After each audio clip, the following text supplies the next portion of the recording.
kasama mo. Believe me, mga kuya, ate, when the time comes that you are already on your deathbed, the same time, they will give it to you. Alam mo, napakasimple lang naman ng hinihingi sa atin ng bawat isa. Hindi natin kailangan naman talaga ng kayamanan. Hindi naman talaga natin kailangan ng pera. Minsan, simpleng topic lang, Kuya, kumusta ka?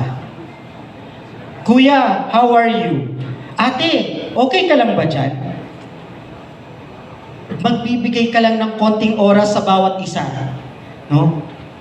Simpleng gesture. Pero ito ay napakahalaga na. So what I want to leave to you today is to value ang ating oras. At tayo dito, no?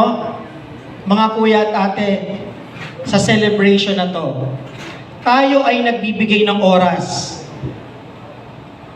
Sana hindi lang hanggang dito.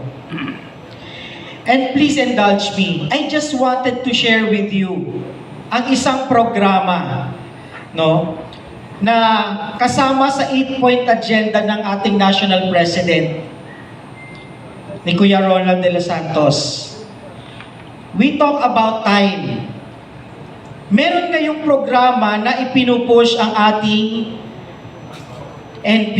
Ang tawag dito ay First 1,000 Days of a Child. Ako po yung chairman nito. No? Ilo-launch po yan dito sa Mindanao ng August 9. Kaya babalik kami dito ng August 9. Ano itong First 1,000 Days of a Child? Tayo, nasanay tayong lahat sa clubs. Uy, mag-feeding program tayo. Uy,